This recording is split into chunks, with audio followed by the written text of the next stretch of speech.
नमस्कार दोस्तों, स्वागत है आपका आज के मुख्य समाचार में, जिसमें सबसे पहली बड़ी खबर में जिक्र बिहार के विधानसभा चुनाव का, जहां पर आरजेडी नेता तेजस्वी यादव ने किए चुनावी वादे। कहा 10 सुधारों के संग बनाएंगे बिहार को विकसित। जी हां दोस्तों, इसी के साथ दूसरी बड़ी खबर में आपको बताएंगे कि भाजपा और एलजेपी के बीच सीट पर नहीं बनी बात और एनडीए में फूट के संकेत सामने। भाजपा जेडीयू का हो सकता है चुनाव में सुपड़ा साफ। और तीसरी बड़ी खबर में जिक्र होगा कि तेज प्रताप यादव का बड़ा बयान। कहा क्यों खाना है धोखा जब खाने को है लिट्टी और चोखा। जी हाँ दोस्तों, और इसी के साथ तेजस्वी यादव ने 10 बड़े वादे किया। हर एक खबर की गहराई में आपको ले जाएंगे दोस्तों, लेकिन उससे पहले अगर आपको भी ऐसा लगता है कि बिहार में इस बार भाजपा और जेडीयू का सुपड़ा साफ हो सकता है, तो आप अभी इस वीडियो को लाइक कीजिए और इस लाल बटन को दबा के इस चैनल को फ्री में सब्सक्राइब करके घंटी बजाइए और कमेंट में लिखिए जय हिंद। दोस्तों रुक करते तमाम बड़ी खबरों की तरफ। आरजेडी नेता तेजस्वी यादव ने किए चुनावी वादे। कहा 10 सुधारों संग बनाएंगे विकसित बिहार। जी हां दोस्तों, नेता प्रतिपक्ष तेजस्वी प्रसाद यादव ने सोमवार को ट्वीट कर नया और विकसित बिहार बनाने की बात कही। उन्होंने ट्वीट के साथ पार्टी का एक वीडियो संदेश भी टैग किया है। इसमें चुनाव चिन्ह लालटेन को दर्शाते हुए 10 प्रमुख सुधारों का वादा किया गया है। इसमें कहा गया है कि सरकार बनने पर हम करेंगे बिहार में 10 सुधार, तरक्की को देंगे रफ्तार। इनमें कृषि, शिक्षा, स्वास्थ्य, उद्योग, रोजगार, कानून व्यवस्था आदि में सुधार के वादे किए गए हैं। वीडियो में पहला बिंदु कृषि क्षेत्र से जुड़ा है। इसमें कहा है कि होगा खुशहाल किसान, मिलेगी नई पहचान। उद्योग के लिए कहा गया है कि बढ़ेंगे उद्योग व व्यापार, बढ़ेंगी रोजगार की रफ्तार, मिलेगा सबको उपचार, करेंगे व्यवस्था में सुधार। उन्नत शिक्षा का आधार, खोलेगा उन्नति की द्वार। खेलों में बेहतर आयाम, बढ़ाए प्रदेश का नाम। नई तकनीकी बनेगी शान, काम को बनाएगी आसान। इंफ्रास्ट्रक्चर से विकास, हर जन से जोड़े विश्वास। गांव शहर रोशन, खुशहाल होगा हर जन। अपराध मुक्त बिहार, निडर रहेगा हर परिवार। सुगम यातायात, सबसे जोड़े साथ। इन सब वादों के साथ तेजस्वी ने लिखा है कि आप और हम बिहार सक्षम, आपके आदेश से, आपके सहयोग से मिलकर बनाएंगे नया बिहार, विकसित बिहार। बोले बेरोजगारी का केंद्र बना बिहार। वहीं एक अन्य ट्वीट में उन्होंने कहा कि 15 वर्षों की एनडीए सरकार से बिहार में नौकरी मांगना गुनाह है। कहा कि नीतीश कुमार और भाजपा ने मिलकर विश्व में हम बिहार को बेरोजगारी का केंद्र बना दिया है। उन्होंने कहा कि युवा विरोधी सरकार से हक मांगो तो लाठी मिलती है।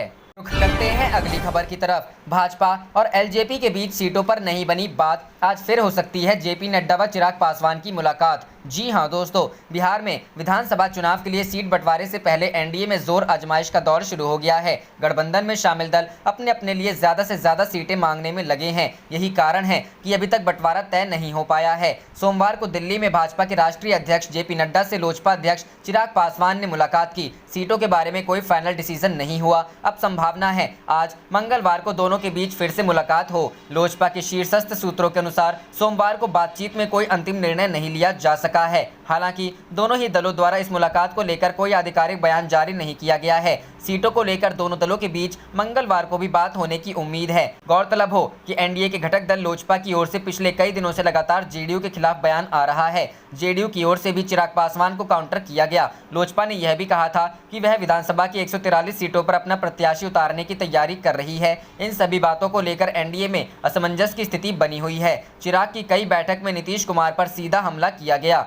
चिराग लगातार नीतीश सरकार के कामकाज पर भी सवाल उठाते रहे हैं। रुख करते हैं अगली खबर की तरफ। तेज प्रताप यादव बोले क्यों खाना है धोखा जब खाने के लिए है लिट्टी चोखा, तो तेजस्वी ने किए 10 वादे। जी हां दोस्तों, बिहार विधानसभा चुनाव 2020 का रंग चढ़ना शुरू हो गया है। चुनाव में जनता को अपने पाले में करने दल के राजनेता अपने अपने हिसाब से कोशिशों में जुट गए हैं। मुख्य विपक्षी दल आरजेडी के नेता तेज प्रताप यादव और तेजस्वी यादव भी लगातार लोगों तक अपनी बात पहुंचाने की कोशिश में जुटे हैं। तेजस्वी यादव जहां सोशल मीडिया प्लेटफॉर्म के जरिए पार्टी के वादों को बता रहे हैं, वहीं तेज प्रताप यादव पिता लालू प्रसाद यादव की तरह हल्के फुल्के अंदाज में जनता से संवाद करने की कोशिश कर रहे हैं। इसी बीच तेज प्रताप यादव ने अपने ट्विटर हैंडल से कुछ तस्वीरें पोस्ट की हैं। तस्वीरों में तेज प्रताप यादव बिहार के प्रसिद्ध व्यंजन लिट्टी चोखा खाते दिख रहे हैं। तेज प्रताप यादव ने इन तस्वीरों के साथ लिखा है, अरे क्यों खाना है धोखा जब खाने के लिए है लिट्टी चोखा, बूझे कि नहीं बूझे, भारत की मिट्टी और बिहार की लिट्टी बेजोड़ है, अतुल्य है। तेजस्वी यादव ने अपने ट्वीट में बिहार की जनता से 10 सुधार के दावे कर रहे हैं।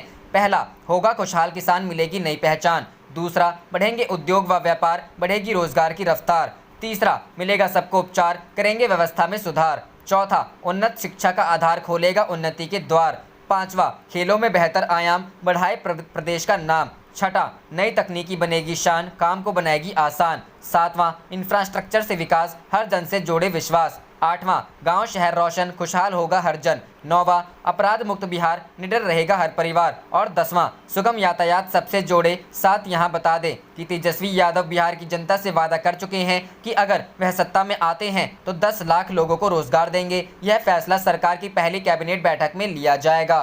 रुख करते हैं अगली खबर की तरफ। कृषि कानून, राहुल ने किसानों से की बात, कहा पहले पैर में अब दिल में मारी कुल्हाड़ी। जी हां दोस्तों, किसान संगठन और विपक्ष के नेता लगातार कृषि कानून को लेकर राष्ट्रव्यापी विरोध प्रदर्शन कर रहे हैं। कांग्रेस नेता राहुल गांधी ने मंगलवार को किसानों से बातचीत की। उन्होंने इस कानून को अंग्रेजों का कानून बताया। कांग्रेस की अंतरिम अध्यक्ष सोनिया गांधी ने कांग्रेस शासित सभी राज्यों से केंद्र के किसान विरोधी विधान को नकारने वाले कानून पारित करने को कहा है। किसान मजदूर संघर्ष समिति रेल रोको प्रदर्शन करेगी। पंजाब के जालंधर, अमृतसर, टांडा, मुकेरियां और फिरोजपुर में 24 सितंबर से प्रदर्शनकारी रेल की पटरियों पर बैठे हुए हैं। इसके अलावा कांग्रेस की योजना आज गांधी जयंती के मौके पर बड़ा प्रदर्शन करने की है। वहीं डीएमके अध्यक्ष एमके स्टालिन ने कहा है कि उनकी पार्टी कानून के खिलाफ अदालत का दरवाजा खटखटाएगी। कांग्रेस के पूर्व अध्यक्ष राहुल गांधी ने मंगलवार को प्रदर्शन कर रहे किसानों से बात की। कानून का विरोध करते हुए राहुल ने इसे अंग्रेजों का कानून करार दिया। उन्होंने कहा कि अंग्रेजों से लड़ाई के लिए महात्मा गांधी ने कई आंदोलन किए। आज महात्मा गांधी जिंदा होते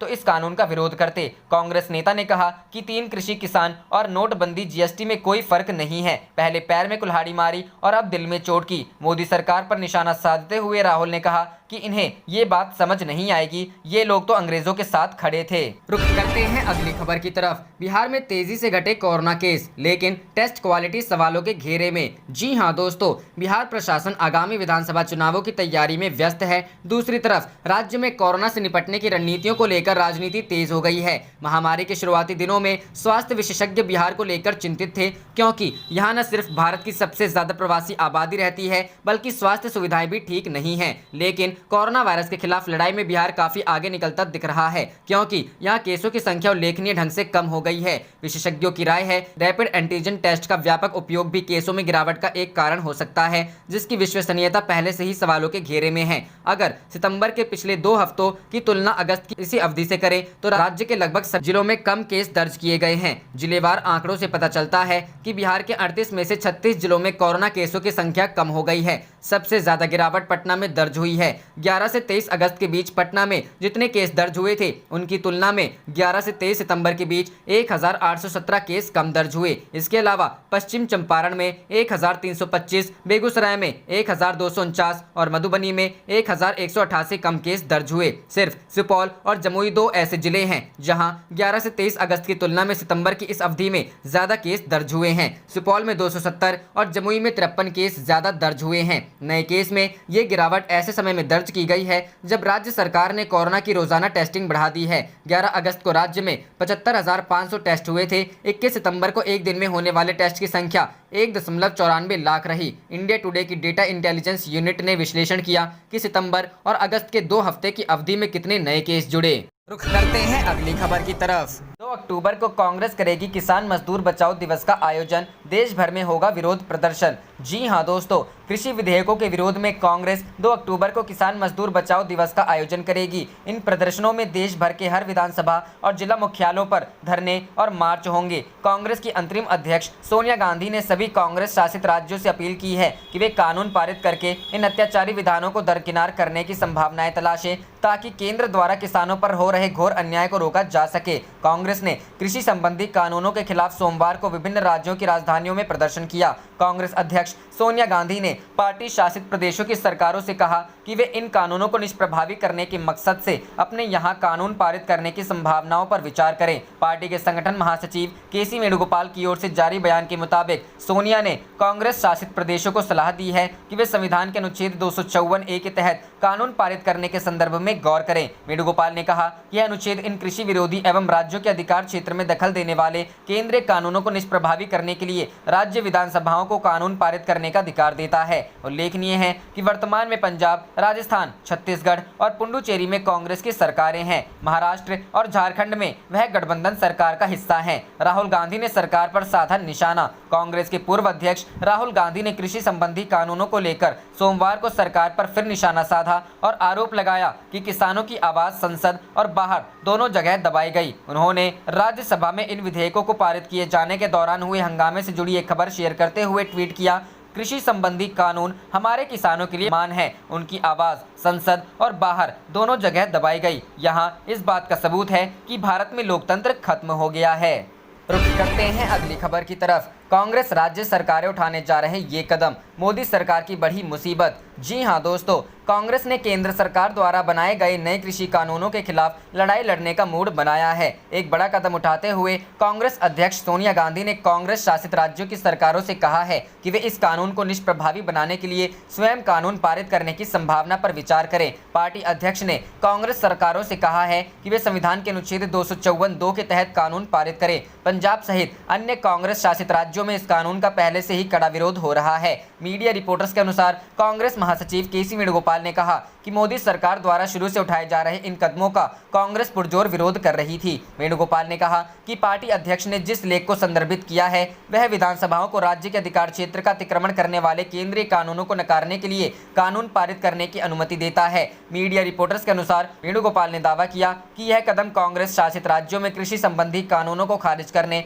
और किसान विरोधी प्रावधानों को दरकिनार करने में सफल होगा। इससे इन राज्यों के किसानों को काफी राहत मिलेगी। कांग्रेस महासचिव ने कहा कि मोदी सरकार और भाजपा द्वारा किसानों के साथ घोर अन्याय किया गया है और कांग्रेस शासित सरकारों की ओर से एक नया कानून पारित करने के बाद राज्यों के किसानों को इस अन्याय से मुक्ति मिलेगी। वर्तमान में पंजाब, राजस्थान, छत्तीसगढ़ और पुडुचेरी में कांग्रेस सरकारें काम कर रही हैं। इनके अलावा कांग्रेस झारखंड और महाराष्ट्र में गठबंधन सरकार का हिस्सा है। इन राज्यों में 1.5 करोड़ से अधिक किसान रहते हैं। कांग्रेस सरकारों के इस कदम से कांग्रेस और मोदी सरकार के बीच एक नई जंग शुरू हो सकती है। संसद के मानसून सत्र के दौरान किसानों से संबंधित 3 विधेयकों को मंजूरी दी गई। राज्यसभा में इन विधेयकों के पारित होने के दौरान विपक्ष की ओर से काफी हंगामा हुआ, लेकिन राज्यसभा के उपसभापति हरिवंश ने इन विधेयकों को ध्वनिमत से पारित कर दिया। बाद में राष्ट्रपति रामनाथ कोविंद ने रविवार को इन विधेयकों को मंजूरी दी। राष्ट्रपति की मंजूरी के बाद अब ये तीनों बिल कानून बन गए हैं। रुख करते हैं अगली खबर की तरफ। सुशांत केस, एम्स की रिपोर्ट पर बोली कांग्रेस, बीजेपी का मुंह काला,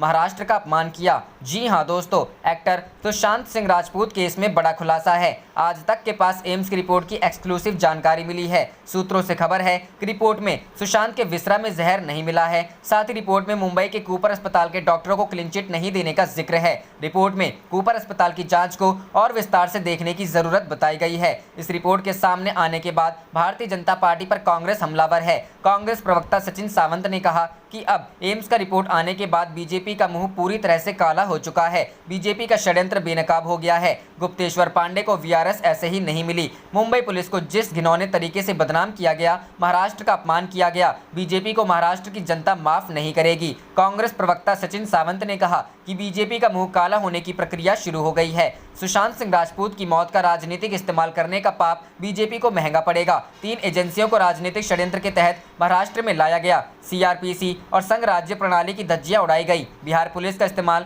राजनीति के लिए किया गया। कांग्रेस प्रवक्ता सचिन सावंत ने कहा कि महाराष्ट्र सरकार और मुंबई पुलिस पर लाछन लगाए गए। मोदी सरकार पुरस्कृत गोदी मीडिया ट्रायल की हम भर्त्सना करते हैं। गौरतलब है कि सुशांत केस की सबसे पहली जांच मुंबई पुलिस ने की थी, लेकिन सुशांत के परिवार ने सीबीआई जांच की मांग की। मामला सुप्रीम कोर्ट तक पहुंचा। इसके बाद सीबीआई जांच चल रही है। सुशांत के परिवार की तरफ से उनके फैमिली वकील विकास सिंह ने सुशांत को मौत से पहले जहर दिए जाने की आशंका जताई थी, लेकिन अब एम्स की रिपोर्ट से ये साफ हो गया है कि सुशांत को किसी तरह का जहर नहीं दिया गया था। सुशांत के परिवार ने रिया चक्रवर्ती को इस केस में मुख्य आरोपी बताया है। सुशांत केस की 3 एजेंसियां जांच कर रही हैं। रुख करते हैं अगली खबर की तरफ। इलाहाबाद हाईकोर्ट ने केंद्र सरकार से पूछा, जनता को कब तक उपलब्ध हो सकेगी कोरोना वैक्सीन। जी हां दोस्तों, कोरोना वायरस वैक्सीन का परीक्षण कब तक पूरा होगा, इस बात की जानकारी केंद्र सरकार से इलाहाबाद हाईकोर्ट ने मांगी है। इतना ही नहीं, कोर्ट ने मास्क तथा सैनिटाइजर पर आईसीएमआर की गाइडलाइन से अवगत कराने का निर्देश दिया है। बता दें कि यह जानकारी इलाहाबाद हाईकोर्ट ने बाजार में घटिया मास्क और सैनिटाइजर की बिक्री की शिकायत पर मांगी है। दरअसल कोरोना वायरस मामले की सुनवाई करते हुए जस्टिस सिद्धार्थ वर्मा और जस्टिस अजीत कुमार की खंडपीठ ने केंद्र सरकार से पूछा है कि कोरोना वैक्सीन का परीक्षण कब तक पूरा होगा और यह वैक्सीन जनता को कब तक उपलब्ध हो सकेगी। साथ ही कोर्ट ने कहा है कि देश में 3 माह तक सफलतापूर्वक लॉकडाउन लागू कराने वाली पुलिस अब मास्क पहनना और सोशल डिस्टेंसिंग को कड़ाई से लागू नहीं करा पा रही है। अक्सर देखा जा रहा है कि थाने के बाहर पुलिस के कई लोग स्वयं मास्क नहीं पहन रहे हैं। जब से एसएसपी ने जिलों में टास्क फोर्स गठित किया, सिविल पुलिस गाइडलाइन लागू कराने में रुचि नहीं ले रही है। कोर्ट ने कहा कि जब पुलिस वाले ही नहीं पहनेंगे तो जनता को कैसे बाध्य करेंगे। कहा कि जिन देशों में मास्क पहनकर सोशल डिस्टेंसिंग को कड़ाई से लागू किया गया है, वहां कोरोना मरीजों की संख्या लगातार कमी आई है।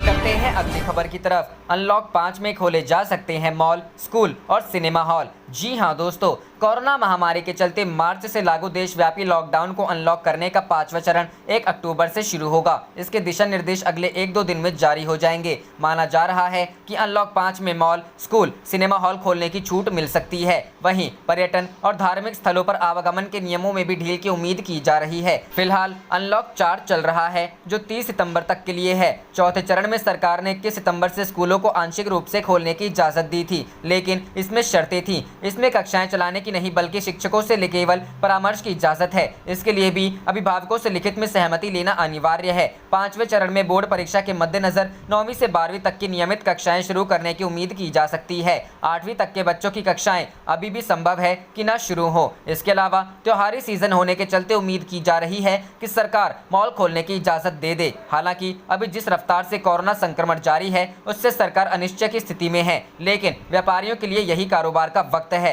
बीते 6 महीने से मॉल में दुकानें बंद रहने से व्यापारियों कारोबारियों की भारी नुकसान हुआ है। आर्थिक गतिविधियों को सामान्य बनाने की दिशा में आगे बढ़ चुकी सरकार से व्यापारी उम्मीद कर रहे हैं कि अब मॉल खोलने की भी इजाजत दी जाए। मॉल बंद होने से उनमें बने मल्टीप्लेक्स के साथ साथ सामान्य सिनेमा हॉल भी बीते 6 महीने से बंद हैं। त्योहारी सीजन के मद्देनजर सरकार कुछ शर्तों के साथ सिनेमा हॉल खोलने की इजाजत दे सकती है। अनलॉक 5 में संभव है कि सरकार पर्यटन स्थलों को भी खोलने की इजाजत दे दे। हालांकि 21 सितंबर के बाद कई ऐतिहासिक स्थलों पर पर्यटकों का आवागमन कुछ शर्तों के साथ खोल दिया गया है, लेकिन अभी भी तमाम पर्यटन स्थलों पर आवागमन निषिद्ध है। यहां तक कि धार्मिक पर्यटन स्थलों पर भी सीमित संख्याओं में श्रद्धालुओं के आवागमन की इजाजत दी गई है। रुख करते हैं अगली खबर की तरफ।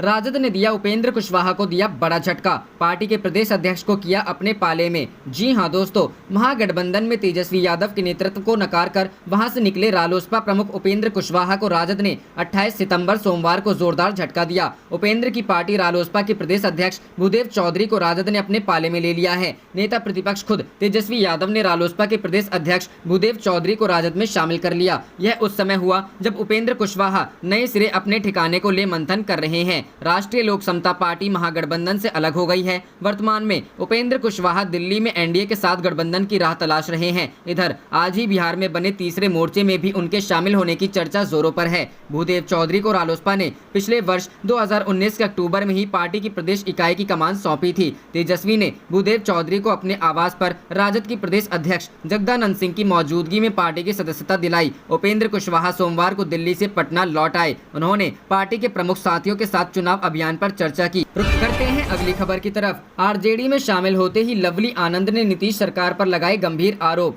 जी हां दोस्तों, पूर्व सांसद लवली आनंद ने सोमवार को आनंद फानन में राजद की सदस्यता ग्रहण कर ली। वे नेता प्रतिपक्ष तेजस्वी यादव से मिलने राबड़ी देवी के आवास पर पहुंची थी। वहीं तेजस्वी यादव और राजद के प्रदेश अध्यक्ष जगदानंद सिंह ने उन्हें पार्टी की सदस्यता दिलाई। उनके बेटे चेतन आनंद ने भी राजद का दामन थामा। चुनावी सीजन में राजपूत वोटरों को रिझाने के लिए राजद का इसे बड़ा दाव माना जा रहा है। राजद में शामिल होते ही लवली आनंद ने जेडीयू नेतृत्व पर सीधा हमला बोला। लवली आनंद ने कहा कि मौजूदा सरकार जुल्मी सरकार है। इसने आनंद मोहन समेत तमाम बड़े नेताओं को जेल भेज दिया। उन्होंने कहा कि सरकार ने आनंद मोहन को रिहा करने का वादा करके धोखा दिया है। उन्होंने कहा कि वे और उनके सभी सहयोगी समर्थक पूरी ताकत से राजद के लिए काम करेंगे। रुख करते हैं अगली खबर की तरफ। स्वरा भास्कर का पूर्व बिहार डीजीपी पर हमला, कहा सुशांत की मौत पर अपना एजेंडा चमकाया। जी हां दोस्तों, एक्ट्रेस स्वरा भास्कर ने पूर्व बिहार डीजीपी गुप्तेश्वर पांडे पर निशाना साधा है। 1987 बैच के आईपीएस अफसर रहे पांडे ने जेडीयू पार्टी को हाल ही में ज्वाइन किया है। बिहार के रॉबिनहुड के तौर पर लोकप्रिय पांडे ने